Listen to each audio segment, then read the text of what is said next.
G'day all, welcome back to the channel. We're back on the internet together again today. Let's just jump straight into today's video.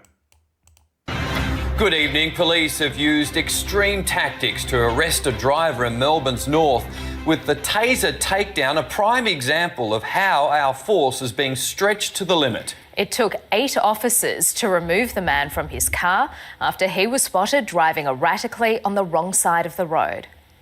Shirtless and refusing to move, the driver was surrounded by police who threatened to use force. Get out of the car. I want to talk about this real quick before we get into it. So they're talking about extreme force. A taser is not extreme force. If this happened in the US, because I watched this, if this happened in the US, this guy, he would be having 10 cops jumping on him. Get in your face. Get in the car. Get face. Police say he'd been driving erratically in Preston around 3 this morning, including on the wrong side of St George's Road towards police who had to swerve out the way. Let go of the steering wheel. He stopped at Bell Street after a short pursuit. Get out of the car now. The driver was tasered, Oh, stop that. but wouldn't budge as officers tried repeatedly to smash his passenger side windows with their batons. Far out, the guy's got to be on something, just cops a taser and just smiles at the dude. But it appeared the glass stayed intact. They used a baton on him too, striking him at least 4 times as he sat. Police growing increasingly impatient. Get out of the car now. Get out now. Definitely just getting out, mate. Get out of the car. He was tasered again. It's not wrong. Witnesses Stop that. left stunned. How is it disgusting? The guy is driving around on the wrong side of the road, drove his car at police. You got these little do-gooders here. That's what's wrong with this country, and that's what's wrong with Victoria. People carrying on, oh, this is police brutality. The guy is being a complete F-wit, complete danger to society. As I said, if you go do this in Los Angeles, you're gonna cop it. You're gonna cop it. This guy got off light for what he was doing. I can't say this is not extreme at all. Soft. I'm shaking. In the end, 8 officers were trying to arrest him. They used capsicum spray too, and after more than 4 minutes of trying, Stop that. finally dragged him out of the car, a BYD, which wasn't stolen. The 25-year-old driver from Preston hasn't been interviewed by police. They took him straight to hospital for a mental health assessment, so no charges have been laid yet. Paul Dowsley, 7 News. Definitely needs to have an assessment, doing stuff like that. Copping, number of tasers, just shaking them off. Definitely on something. All right, we're on to protesters. One of my favourite topics. The anti-racism protesters showing their true colours. Now is Victoria's Shadow Police Minister David Southwick. David, thanks for your time. What do you make of these revelations? Yeah, great to be with you, Danica. Only in Victoria do you go to university to learn how to throw rocks at police. I mean, it's absolutely appalling, and we've got a government doing absolutely nothing about it. I mean, this is disgraceful. Police have had a gutful. Victorians have had a gutful. We've got no laws to deal with these gutless cowards that hide. You know, go to university, not just university, it's art students. That's what it is, getting indoctrinated by ideologies spewed at them by the professors there. Then you get these other people who become teachers, and they start spewing this shit in schools to young kids, and that's why we have so much this behaviour now bleeding into our society, because there's an indoctrination camp, radical left leanings, ideologies being taught to kids as young as 5 years old. There we go. That's my thoughts on it. That's where it comes from. Behind a mask at these protests, despite calling for it. The government's had plenty of chances to be able to do something about it. They've done nothing. But again, universities should be a place of learning, not a place to be able to host these radicals to learn how to incite hatred and violence on our streets. And we must not forget, it was only a few months back where the universities had encampments that were also ensuring that many Jewish students couldn't attend these campuses because of fear of going anywhere near them. Well, I mean, does the University of Melbourne have questions to answer for even hosting this event in the first place? Yeah, look, I believe so. I think more broadly speaking, we've got to do more. There's got to be consequences. There's some simple laws. Always talk about this. I understand people who've got skin in the game. They're involved on either side of these conflicts, whether it's the whole Palestine thing. I get it. You got family there. It's where you're from. You're not happy about it. Got it. I can understand it. Do I support it? No. I can understand it. You get these kids, lattes sipping, inner city, Fitzroy, Brunswick, bloody kids identifying and latching onto these causes because they want to be disruptive or feel like they're fighting the man or whatever it is. That's what I don't support. And they need to cop capsicum spray to the face. And that is one of my favourite things when I see that on the news. Some absolute F-wit, for lack of a better word, F-wit, copping just a full spray. And you just see it just hitting the face and dispersing off. I love it. In slow motion. Nothing better. That the government could be doing just to demask these gutless cowards. We've got to have protest permits. We are the protest capital. We're the hate state with these regular protests. It's cost a bomb. It's time for action, and the government's got to start waking up and listening to what the public want. The police should be there to protect us. At the moment, they're struggling to protect themselves because they've got these extremist radicals throwing rocks at them. Yeah, I mean, and it's just. They should be thrown in jail, these people. Not that there's any room for jails or that Victoria can even afford it because it's broke. So you've got these people coming under the guise of anti-racism, looking to start trouble, looking to clash with people. Anybody wearing face coverings, burning Australian flags. They had effigies. They had like police constables, paper mache, and they're setting them on fire. They're setting bins on fire in the middle of the streets in the CBD. They're throwing bricks at police and other people. Chipped bricks and rocks. Oh yeah, peaceful protest. They need to get their little protesting permit. Get RoboCop out there. He'll sort it out. Get RoboCop. There won't be any of this stuffing around. And these are the same people that were probably filming that earlier interaction with that person getting tased twice and dragged out of the car for being a complete danger to the general public. Oh, that's disgusting behaviour by the police. Should be more of it. Absolutely appalling. I agree. More does need to be done. Now, look, it's been revealed that Victoria's Police Chief Mike Bush took another undeclared flight using the Force's air wing. First, of course, he used a police helicopter to fly to Tasmania for a conference. The Herald Sun has now confirmed that he and his wife Vicky have each taken another undisclosed flight since his appointment. His wife joined a 10-minute flight for two senior New Zealand police officials over Melbourne, and on July 29, the Commissioner and his executive assistant hitched a ride in a chopper heading back to Police HQ. David, does the Commissioner have your backing still? Yeah, look, it wasn't a great look, and particularly when police are really stretched, and we know there's not even enough funds to mow the lawns at the moment in our police stations. You can only hope that it was an honest mistake. This police commissioner is fairly new, but I do want to make this point that the government were pretty quick to throw him under a bus and call it out. But yet today we find out that you've got an SRL boss paying $900,000 and flying from Melbourne to Brisbane on the taxpayer's purse, and the government said nothing. So we need some consistency. It wasn't a good look. We hope that, the police commissioner needs to turn things around. Anything like that where ludicrous amounts of taxpayers' money is used for such a short-term benefit, if you even call it that, needs to be called that. It needs to be paid back. $900,000 on taxpayers' dollars for a helicopter ride. Well, I'm not even going to say what I think about that because I'll probably be demonetised.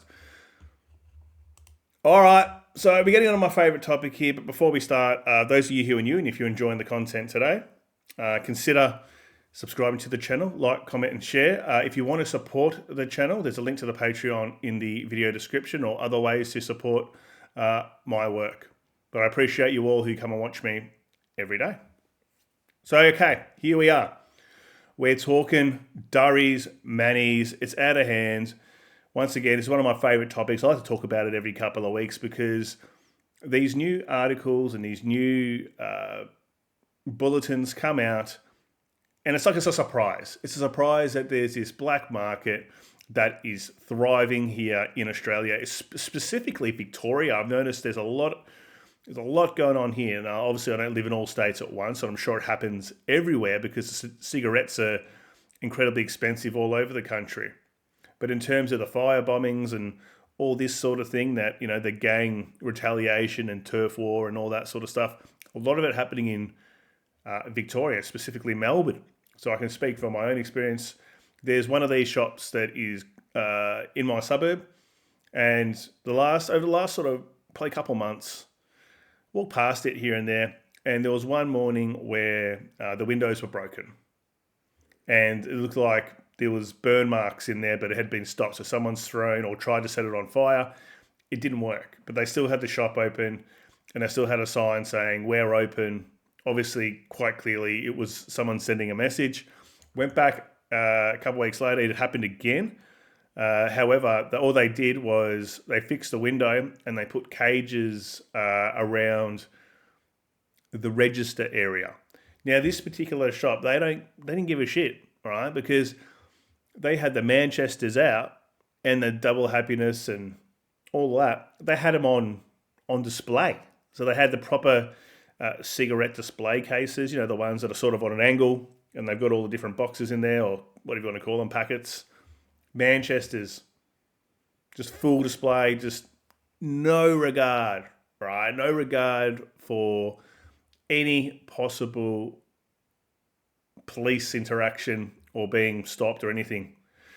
Okay, now I'm getting on to my story here. Got there, walked past yesterday, grabbed the coffee, walked past yesterday, the full place was burnt out. It was a burnt out shell. They made sure the job was done this time. Right? The whole thing, there was nothing to be seen. It was basically a waste site. It's just all burnt wood there. There was cop cars everywhere down there. And unfortunately, you've got shopkeepers on either side whose premises and businesses were disrupted and damaged as well. So that's what's going on. It isn't just people and the taxpayer using their money elsewhere to not buy legitimate, let's put that in comments, legitimate cigarettes, and the ATO losing money, because that seems to be what the full focus is on at the moment. Oh, the taxpayers are losing money. No, the government's losing money. The taxpayers are saving money because they're not paying the tax. But there's public safety, collateral damage. As I said, these businesses, hopefully they had insurance cover that'll cover that, but they're going to be out of action for a while. And that's because we have this crime stuff going out of control because you got the turf wars going on. Right, let's go to one of Caleb's favourite topics, not horse racing and not Adelaide, but his third favourite topic, and that is the tobacco tax, which is causing a massive black market in nicotine across this country. And if you want to know just how bad it is, check out this headline from the Daily Telegraph today. The ATO has given up on measuring illicit tobacco market, admitting the stats are unreliable and it's so big they really don't know how to calculate it. In fact, it's far bigger than they have ever imagined. Back in 23-24, they reckon the illicit tobacco market was worth about $3.2 billion. Now they're saying, Caleb, it's far bigger than that. In fact, they've stopped trying to calculate the unpaid tobacco excise as part of their tax gap figures. They've just plain given up. The tax gap figures, this is what it's about.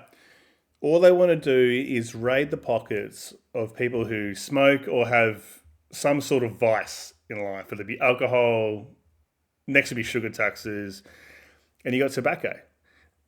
So all they're doing is trying to claw out as much revenue as possible from the smokers out there. Now, I know I'll get people who will say, good, I'm glad they're $150 and put them up to there, and I don't care because I don't smoke and I don't think other people should smoke because it's disgusting. Fair enough, everyone's got their own opinion. What's that going to do? Just create a massive black market. Smokers are going to smoke. If people can't afford them, they're going to find other means to get them, and that's what's happening here. Who can afford? I think this isn't for the top of the line ones. You're looking at about $50 for a pack of 20s. 20 cigarettes, so $2.50 each for a cigarette. Ever think about that? Just how disgusting that is. And all that is majority tax. 70% of it is tax, which goes straight to the ATO. So there's no concern about the crime. It's the concerns about revenue leakage. It's a business. They've got an underperforming target segment.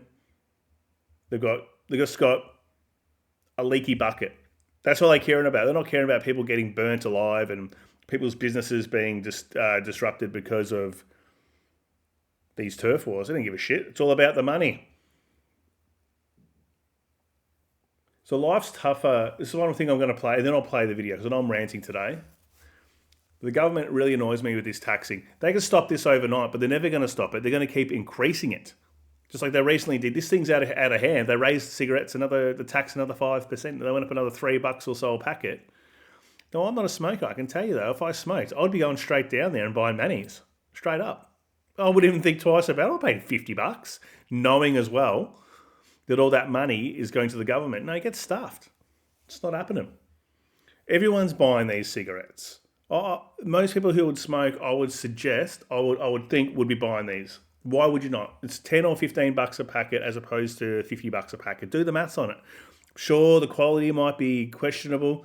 I think people who smoke cigarettes probably aren't thinking too much about the health implications. Not that there's any such thing as a healthy cigarette. All right, let's go. The New South Wales Premier today said that it's quite obvious the tax imposed on legal tobacco is driving the black market. And the only way to sort out the organised crime gangs is for the federal government to lift the tax or at least peel it right back. Yeah, and the feds are the ones that have created this problem, so I think it's incumbent upon them to fix it. And I mean, things are bad. And by the way, I mean, that $3.2 billion is way bigger than that now. Yeah. I mean, it's well on the road to being 80% of the tobacco that was a couple of years in ago. This country is illicit, right? And things are bad when the ATO is no longer worried or concerned about calculating how much tax they're losing, right? I mean, the ATO comes knocking and threatens you with legal action if you fail to pay $1,000 BAS or something that they send out. But now they're going, this thing is just so big that we can't be bothered calculating it anymore. Someone else go and deal with it. And the money they're losing is significant. I mean, in 2019-20... Good, because what do they do with the money? Sure, they say this is the story. It's all being used because people who smoke cigarettes, they are a big burden on the health system. I don't dispute that in any way. Therefore, the taxation is high. So those people are essentially paying for when they get sick at some point, which most probably will, or have some sort of health implication due to long-term cigarette smoking, that's covered. The health cost is covered. Now, only a few years ago, before this whole black market blew up, they were making $16 billion a year of cigarette excise tax. Now, that is multiple massive hospitals done per year. Are they using that one for one, that money? Is that tax money being put into some sort of fund for when they need it and to draw down on it specifically for tobacco-related illnesses, smoking-related illnesses? Nah, they probably just spend all that. It's just another revenue stream. Absolute load of BS. Sure, I'm sure some of the money goes there, but not $16 billion a year. Was $16.3 billion in the tobacco tax that was raked in. And then in the latest budget for the last financial year, they pulled in $7.4 billion. Cop that. Now, that's not because the number of smokers in the country has more than halved. It's because the number of people buying legal cigarettes has halved. And that, by the way, was $1.35 billion down on the mid-year financial update. So in a matter of 6 months, they lost $1 billion in tobacco revenue, and they've written down nearly $7 billion more over the next 5 years. It's all about health, guys. It's not about the money. No, it's about health. We want to make sure everyone's nice and healthy. Yeah, okay. No worries. That's why they're jumping up and down that they're losing money. Love it. Good. You push people too far, this is what happens. Government intervention. I dare say that there are most people out there, even people who don't want to feel like they're doing the wrong thing, or doing something that is, it's openly done now. Right? But people that feel like they're doing the wrong thing, they're going, you know what? I want to smoke, but I can't afford it. I can't afford the $50 or $60. I don't even know what a pouch of cigarette tobacco costs. But it'd be a lot of money. That used to be the cheap way to smoke cigarettes. So people go, you know what? I'll go and buy the Double Happiness, the Manchesters, and whatever the other brands are for $8, $10, or $15, depending on where you're at, and save all that money, or make smoking affordable. Now that's their own choice. People want to smoke; they want to smoke. The government has no right to tell people not to smoke. People are adults; they know it's not good for them. All right, we're going to jump into another discussion about this, and this is the excise. So I want to hear Steve Price's thoughts on it. Tell me now, guys, are you watching Just Lighten Up a Manny? Just sucking them back. As we know, we talk about it on our program on a Friday night every week. It's really well documented, but events in the last year or so have seen the increasingly violent rise of illegal tobacco trade. You've got tobacco shops pretty much torched in Melbourne every night. Activity that comes with it, bombings, standover tactics. I mean, if you don't fall into line with organised crime, this is what happens to you. You have to ask, would a lowering of the massive taxes on legal cigarettes make a difference? Now, I was staggered the other day.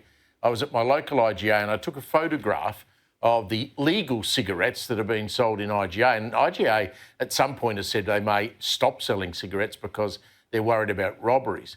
I saw a packet of 20 Marlboro cigarettes, which is going to cost you, if you paid for actual cigarettes, $63.95 for a packet of 20. I mean, who's doing that? Get stuffed. That is just taking the absolute piss. People are addicts. People don't go, oh, it's $63.95, I'm not going to smoke anymore. They're going to find a way to do it. They might not eat. They might have one meal a day instead of 3. They're going to get the cigarettes. So if they've got an option to be able to afford them and afford that habit and addiction, that's fine. You think about it, you got a heroin junkie or someone on ice, you think they're worried about how much they cost? They're going to get them. So there's going to be a cheaper option. People are going to flood to it. This is about addiction. People will find a way. People will go without. All they're doing is redirecting money that these people who are problem smokers, people who smoke 1 and 2 packets a day, who are never going to stop. They don't want to stop. They like it, or they're just hooked, right? They don't have the willpower or the ability to quit. They're going to find a way. They're just absolutely hooked on it. They're redirecting that money that they could use for that habit into the pockets of the government, and it's just a way of exploiting people. It's no better than gambling. Think about gambling. Why do you think they have all those pokie machines everywhere, even though they're so harmful to people? And a lot of people no one's winning, right? The house always wins. You might win here and there, but it goes straight back in the machine because the government gets massive kickbacks for it. Every single pokie machine you see, every single one is licensed. Thousands, tens of thousands of dollars a year the government gets for that machine to be able to operate in any of these venues. Think about that. That's all this is. Who's going to pay that when you can walk 20 metres down the road and get the illegal stuff for He's on them. a quarter of the price, probably cheaper. Pricey is sucking back mannies. He's just punching 2 at a time. Joining me now, Liberal MP, the member for Gippsland seat of Monash in Victoria, Mary Aldred. And you've written in the Herald Sun that both the federal and the state Labor governments need to get tough on tackling this issue. What should they do? Well, this is particularly out of control in Victoria, where crime's just out of control across every metric. But I think there's 2 things that we need to confront this issue with. Chris Minns, the New South Wales Labor Premier, agrees. We need to tackle the excise tax. It's gone up 282% since 2013, Think about Steve. And this year it was bumped up by 5% again. The tax man's only taking 28 or is taking a total of $28 out of a pack of $50, I think take it down to 2018-19 levels, which would bring it down to about $25. As you say, an illegal pack. Nah, I don't think so. I think the damage is done here. People can still get them. Even if they go down to $40 a pack, people are going to still buy their $10 a pack. They're going to have to the tax has to go. This is how you stop the crime overnight. And people will then go down to Woolies and Coles and the service stations to get them. That horse has bolted. Is around $10 to $15. So we're well beyond the price point of trying to deter people from smoking. So the tax is indexed, it goes up automatically. Yeah, it does. Well, you've got to stop that for a start. Well, at least freeze it. At least freeze it. I'm saying I think we need... I want to call this particular bulletin, you know what it's called? Massive taxes on tobacco products may be fueling illegal markets. It's created the market. It may be. Or I don't know what's the reason here. Oh, they're sitting there in their government buildings thinking about why these are happening. Oh, I don't know. Why do we have this? Why do we have this black market? I can't work it out. Oh, okay. Bright sparks over there. You know what we'll do? Yeah, I think we know what we'll do in this crisis. Let's raise it another 5%. Oh, great idea. Everyone's patting him on. Okay, everyone's patting him on the back. Yeah, all right, it's Friday Arvo now. Let's go down the pub. Job done. To reduce it. The other thing we need to do is have a AFP task force. Coalition took a really good policy to the last election on this, state by state, with stop and search powers. I think we've got huge issues with illegal smoke shops in shopping complexes, and I've had them in my community where other retailers are really concerned about, fires, ram it's not raids. legal to sell these things, is it? No, but there's no enforcement. So the police don't want to do the job. And local state council... police don't want to do. They don't have the resources, I presume. They don't have the resources, but... They don't have the resources. It's on every... I can tell you now, around the shops in the suburb that I live in Melbourne, there's 3 or 4 of these shops. And I'm not talking like it's a huge amount of shops there. There might be maybe 40 shops in the strip shop sort of main hub of the suburb. There's at least 3 or 4 that will sell these cigarettes openly. One got bombed, so we're down to 2 or 3. Cops can't do it. There's not enough resources. I'll never be able to do it. I need to hire 400,000 more police. Then I saw an article. I'm only going to rant for a little bit more. I know this video is getting towards a bit longer, but this is a topic I like ranting about. And if you're still here, I'm sure you like to hear a good rant about it. So there was a story on news.com.au relating to, they said there was a victory on the illegal market because they shut down 2 stores in New South Wales. Wow, whoop-de-doo. They said the government's cracking down 2 stores. That would have just popped straight back up. They're banning from what I understand, their staff from going in and doing spot checks because they're worried about their safety, understandably. But that's why we need a beefed up AFP task force to really get tough on this, because we've got outlaw crims based overseas sticking ransom notes to legal, good, small business owners' shops saying pay up or we'll, destroy your business. They're assaulting retail staff where they're stealing them from within Australia. And we've got to tackle this because I'm really worried someone's going to get hurt again. Mark Butler, the Health Minister, seems to be in no hurry or doesn't seem to have the will to change the excise, to bring it down. He believes that will encourage people to smoke. I mean, my argument would be that people smoking already, the number has fallen, dramatically since the bad old days. I don't believe that if you made legitimate cigarettes as cheap as the illegal imports, that you would suddenly see a spike in smoking. Mark Butler doesn't want to know about it. Tony Burke doesn't want to know about it. The federal government's got their head in the sand. We've got conflicting figures. It's all about the health, guys. Yeah, wink, wink. Wink, wink. They don't give a shit about your health. They locked you up for 6 months in your house during the COVID pandemic. They don't give a stuff. People offer themselves, people's businesses going bust. They don't give a shit about you. All they care about is the money that's coming out of your pocket into theirs. Here, because ABS stats showed that 22% of people have ditched smoking in the last 12 months, but that is running counter to the Australian Crime Intelligence Commission wastewater reports that show people, their smoking rates are actually up in the last year than they were 8 years ago. So it's not working, and we've got to look at the price points, which is driving behavioural economics, if you like. Your seat's based around the regional community of Warragul. Why have you taken this on as a personal issue? It's personal to me because it's impacting my local community. There was a well-publicised ram raid attack in Longwarry Friendly Grocery Store. That's in my electorate a couple of weeks ago. They are good people. Their staff have been terrorised. I'm meeting on Monday with a group of local retailers. I won't say exactly where, but they have contacted me saying that there's another illegal smoke shop setting up. They're worried about ram raids, fires. There's a cafe and a clothing store. They're good people, and they just want to go about their business safely. So, I mean, better surveillance at the border. I mean, you know, I drove past Webdoc the other day when all those containers stacked up there. It's a hard job, but we do manage to pick up large consignments of cocaine or heroin or other illicit drugs. Are we just being overwhelmed by the amount of this stuff that comes in? I interviewed Shane Patton, the former police commissioner, last year, and he said the reason organised crimes turn to the tobacco trade is because if they get caught, prison terms are much lower than if they get caught trying to import illicit drugs. And the thing is, they have such a bigger market here. You know, think about the market size for people who want to use party drugs. Yeah, there are a lot of people out there that use them. People you wouldn't even think would use them are using them and buying them. However, there's a much broader and more accepted market, which is cigarettes. People smoke and whatever. I know it's people turning their nose up at it these days, and I think they were saying something like 10% of people only smoke now, and it used to be a far higher number. But that's 10%. That's millions of people who are going to still want to buy cigarettes.